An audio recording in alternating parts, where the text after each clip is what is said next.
Good morning friends.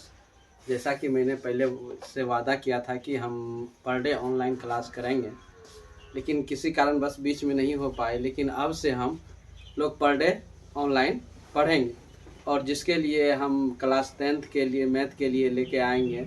और जब math का सिलेबस कंप्लीट हो जाएगा तो फिजिक्स और बाकी और सब के लिए भी हम लेके आएंगे, लेकिन पहले मैथ के लिए हम लेके आए हैं। और आज से हम लगभग पर डे हम लोग ऑनलाइन होंगे। ये वीडियो ये बना करके हम लोग डालते रहेंगे और आप लोग पढ़ते रहिएगा, जिससे कि कोई भी घर बैठे भी अपना क्या कर सकता है, पढ़ सकता है। और इतना गारंटी है कि आप लोग को 100 में 100 मार्क्स आएगा। इस बार भी मैंने जितने भी बच्चे को पढ़ाए थे उसमें से करीब जितने भी पढ़ा था सबको आ गया था, करीब 90 प्लस नंबर आया है। तो इस बार भी चांस है कि 90 प्लस से आगे हम लोग कट ऑफ जाए। तो हम ये स्टार्ट करते हैं। और सभी को गुड मॉर्निंग। जैसा कि बता दें कि मेरा नाम मिथिलेश कुमार और हम बथनाहा के निवासी हैं। जो ये हमारे आसपास जितने भी हैं, जिसको लग रहा होगा कि नहीं अपने को ऑनलाइन ना पढ़ करके ऑफलाइन पढ़ना हो, तो आ करके ज्वाइन कर सकते हैं। और अपना बैच चल रहा है। नयन संस्था का नाम है नयन कोचिंग सेंटर बथनाहा। ठीक, तो यहाँ आकर के आप ज्वाइन कर सकते हैं। और हमारे आसपास जितने भी हैं स्टूडेंट 10th क्लास के और वो 9th के भी हैं, जो भी हैं आ करके यहाँ पढ़ सकते हैं। तो हम इतना ही कह करके मैं आगे शुरू करता हूँ।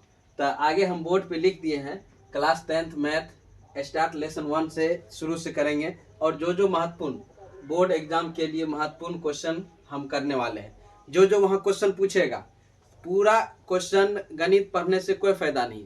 लोग पूरा गणित समाप्त करने के चक्कर में रहता है कि नहीं हमको पूरा इस पार से उस पार समाप्त करना है। समाप्त करने के चक्कर में नहीं रहेंगे हम, वही सब क्वेश्चन को यहाँ आकर के डील करेंगे कि जो क्वेश्चन 100% है कि वो पूछता ही है, तो वही क्वेश्चन डील करेंगे और वही क्वेश्चन बनाने का काम करेंगे।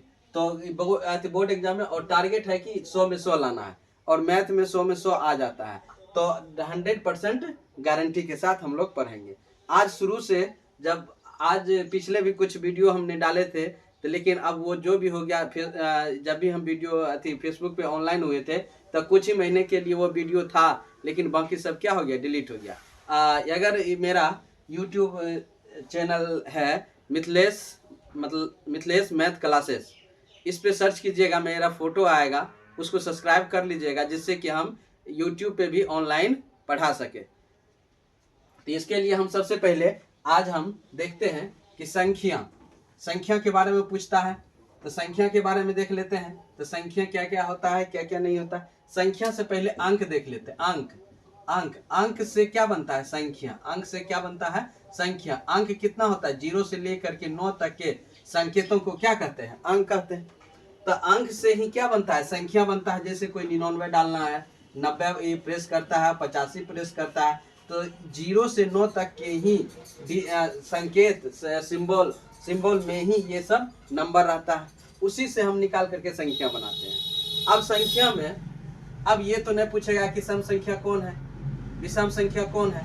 तो ये सब पुराना बात, पुराना कहने का मतलब बच्चे क्लास का है।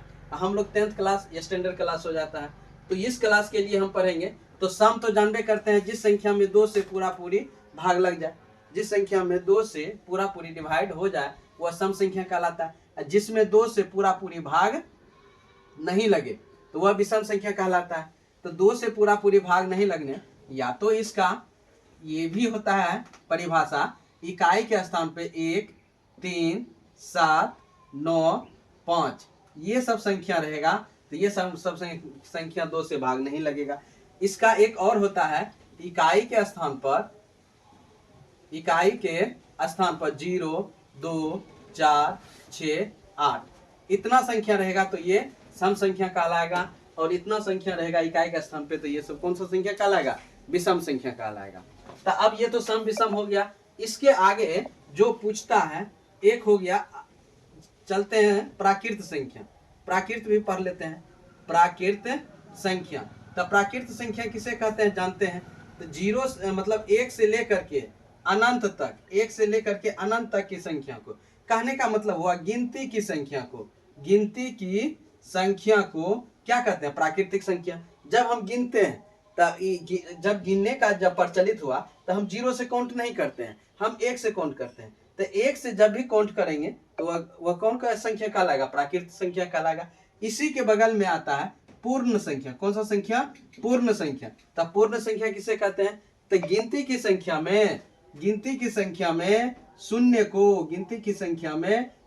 को शामिल कर लेने पर ये कौन सा संख्या बन जाता है? पूर्ण संख्या बन जाता है, याद रखना। तो गिनती की संख्या में शून्य को अगर शामिल कर लेंगे तो ये कौन सा संख्या बन जाएगा? पूर्ण संख्या बन जाएगा। प्राकृतिक संख्या समझ गए। अब आता है इसके बाद सम समझ गए, विषम समझ गए, पूर्ण समझ गए, प्राकृतिक समझ गए। अब जो क्वेश्चन आता है अपने लोग को भाज्य और अभाज्य संख्या, ये आता है, ऑब्जेक्टिव में रहेगा, भर भर के रहता है।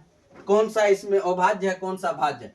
तो एक रहेगा भाज्य संख्या, एक रहेगा मतलब अभाज्य संख्या, एक रहेगा भाज्य संख्या।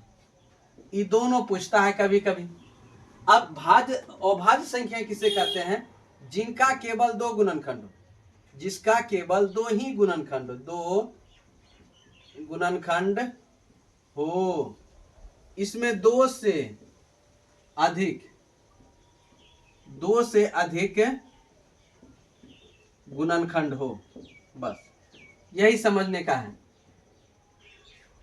अभाज्य संख्या जिसका 2 गुणनखंड हो, भाज्य संख्या जिसका 2 से अधिक गुणनखंड हो। अब इसका 2 से अधिक गुणनखंड कौन कौन में आ जाएगा?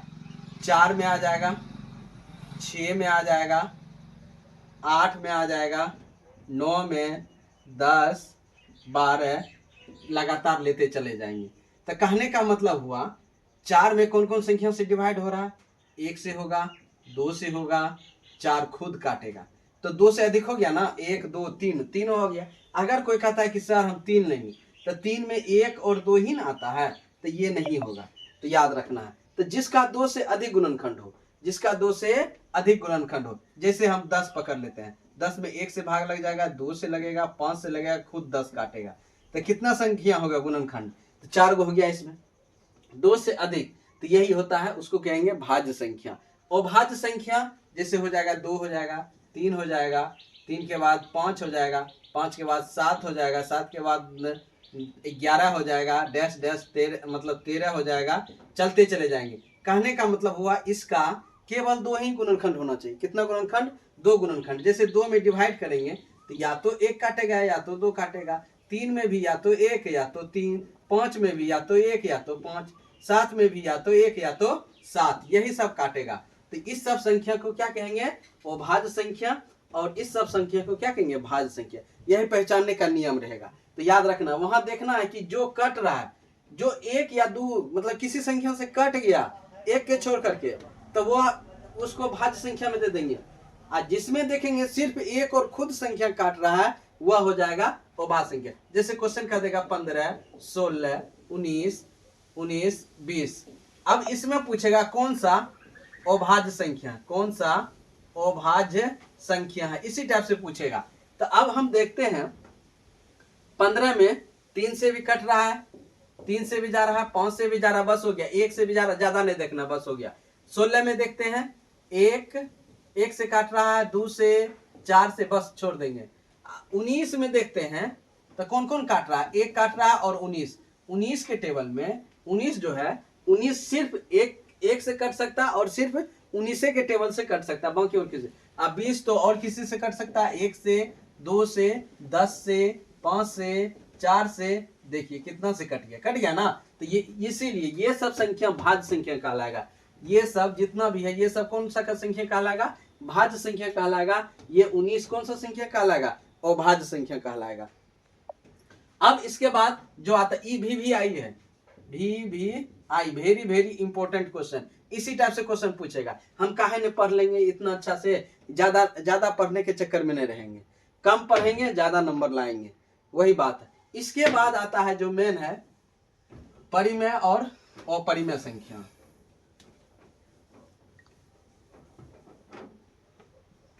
अब आएगा परिमेय संख्या और एक आएगा अपरिमेय संख्या। अब परिमेय संख्या अपरिमेय संख्या किसे कहते हैं? तो परिमेय संख्या को P/Q के रूप में लिखा जाता है और Q does not equal to 0 होता है। और परिमेय संख्या को P/Q के रूप में नहीं लिखा जाता है।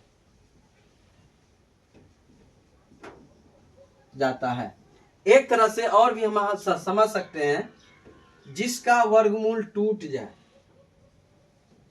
जिसका वर्गमूल हो जाए, जिसका वर्गमूल हो जाए, जिसका वर्गमूल नहीं हो,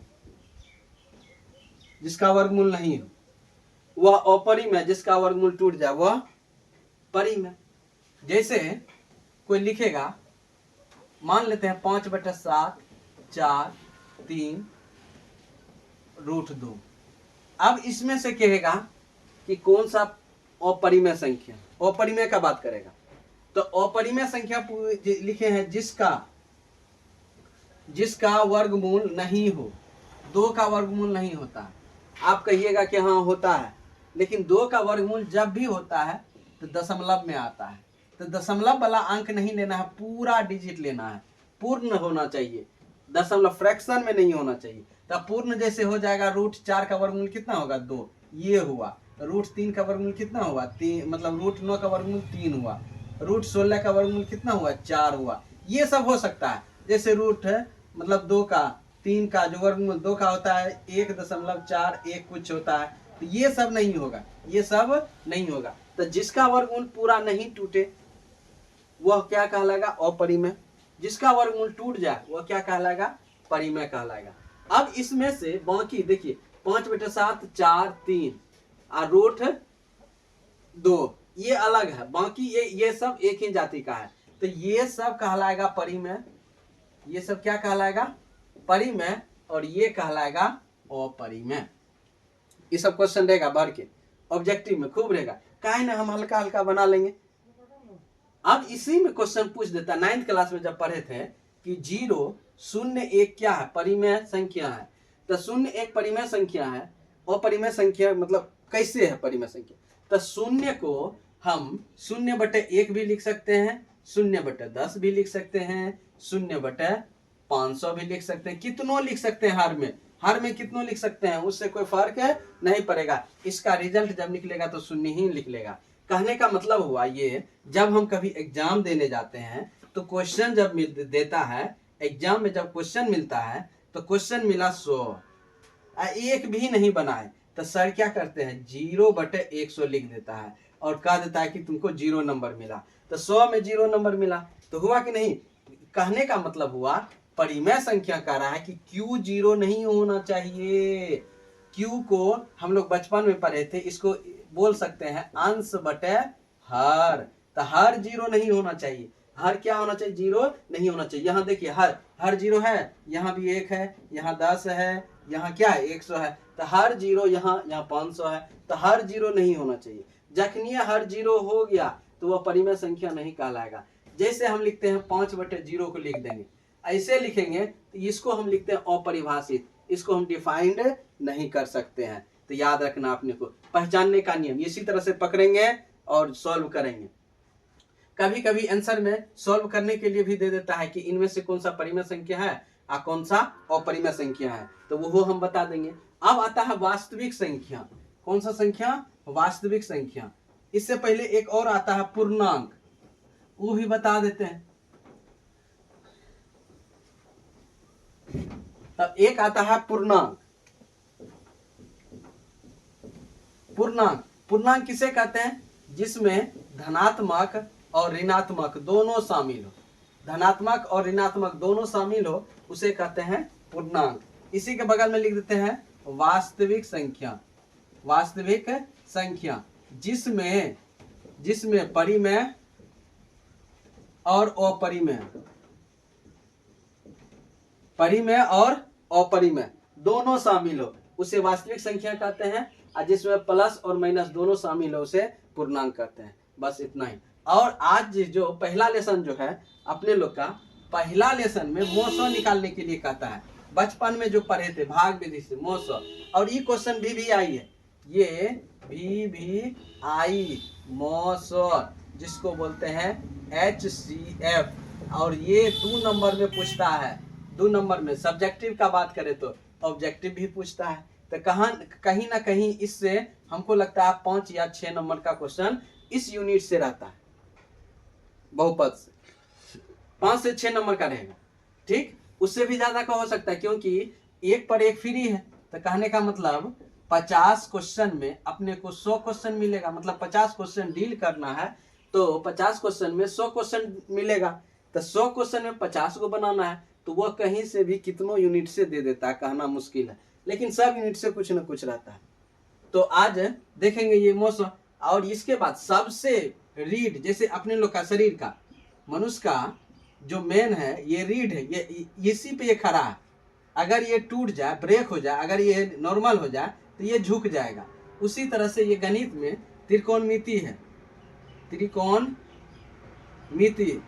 जो अकेले 30 से 40 नंबर ले सकते हैं। 30 से 40 नंबर के बीच एक ही यूनिट है जो वो पूछता है, 30 से 40 नंबर का। अगर उसको हम मजबूत से पढ़ लेते हैं तो ऑलरेडी है कि हम लोग क्या हो जाएंगे, पास हो जाएंगे।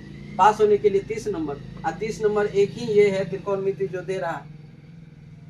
त्रिकोणमिति में एक हाइट एंड डिस्टेंस है, दोनों मिला करके हाइट एंड डिस्टेंस और त्रिकोणमिति, ये दोनों मिला करके 30 से 40 नंबर का पूछता है। अगर यही हम पढ़ लें और एगो ग्राफ पढ़ लेंगे और एगो माध्यिका बहुलक पढ़ लेंगे तो अपने को 50 से 60 नंबर कोई काटने वाला नहीं, इतना आ जाएगा। 50 से 60 नंबर आ जाएगा अपने लोग। चलते हैं, पढ़ेंगे ये हो, इसके बाद पढ़ेंगे, ये लेसन के बाद पढ़ेंगे, क्या कि मेन है ये, एक एक करके पढ़ लेंगे वो भी। तो इसमें देखते हैं HCF में बचपन में जो पढ़े थे, तब बचपन में भाग विधि से पढ़े थे।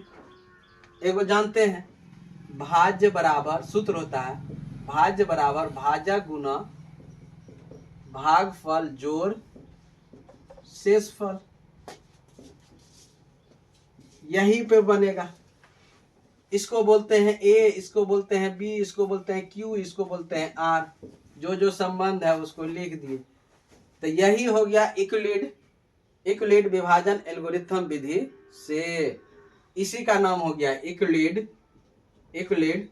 विभाजन एल्गोरिथम प्रमेय से, यही हो गया। अब इसको A बोलते हैं, इसको B, इसको Q, इसको R। अब देखते हैं, जैसे हम लोग बचपन में पढ़े थे कोना कोनी भाग देने के लिए। जैसे कोई कह दिया 15 और 50 का मौसो निकालें।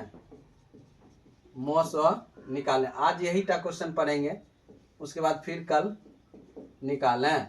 15 और 50 का मौसो निकालें। तो क्या करेंगे, 15 50 15 45 5 15 5 15।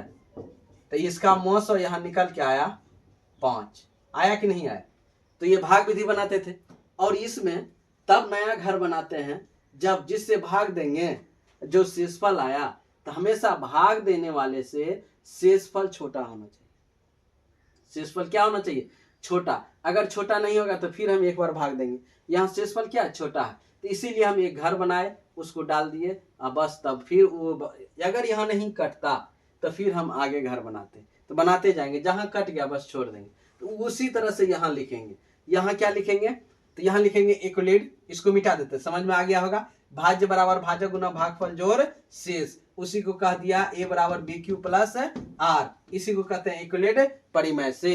तो वहां क्या करेंगे, ये सब लिखेंगे, लेकिन ई नहीं दिखाएंगे। वहां पूछेगा 15 और 50 का यूक्लिड विभाजन एल्गोरिथम प्रमेय से मौसो निकालें। ठीक, तो ये क्या करेंगे, पेल्सिन रहबे करेगा, रफ में कहीं कर लेंगे, गलत नहीं करना है अपने लोग को, गलत नहीं करना। 2 नंबर का सवाल है, इतना हल्का गलत करेंगे तो इसको रफ में कहीं पेल्सिन से बना लेंगे, और बाकी सब लिखते चले जाएंगे। तो यहाँ लिखेंगे ए बराबर बड़ा होता है, ए 50, बी बराबर 15, बी बराबर 15, तब यूक्लिड विभाजन प्रमेय से, यूक्लिड विभाजन प्रमेय से, यूक्लिड विभाजन प्रमेय क्या कहता है, ए बराबर बी क्यू प्लस आर, ए बराबर बी क्यू प्लस आर। तो ए को कितना माने हैं 50, बी को कितना माने हैं 15। अब चलाएंगे यहाँ 50 से भाग दिए, 15 से भाग दिए 50 में, कितना बार में लगा 3 बार में, शेषफल कितना बचा 5। आर यहाँ डज नॉट इक्वल टू 0, यहाँ हमें शेषफल शून्य प्राप्त नहीं हुआ। जहाँ शेषफल शून्य प्राप्त हुआ वहीं अच्छी स्टॉपेज कर देंगे। कहने का मतलब इसमें जहाँ कट गया वहीं स्टॉपेज हो गया। अब देखते हैं आगे, तो आगे क्या करेंगे, अब किससे भाग दिए, मतलब किस में भाग दिए 15 में भाग दिए, तो 15 बाहर हो जाएगा, मतलब यहाँ का बंदा ये बाहर हो जाएगा, तो बाहर हो गया 15। अब किससे भाग दिए 5 से, कितना बार में 3 बार में, तो आर कितना बचा 0, तो यहाँ आर क्या हो गया 0। तो लिख सकते हैं यहाँ हमें शेषफल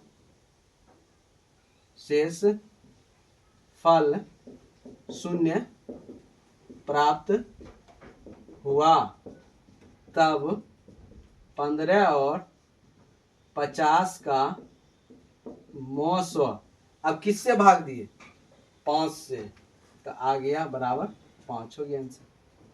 कितना हल्का है कि नहीं।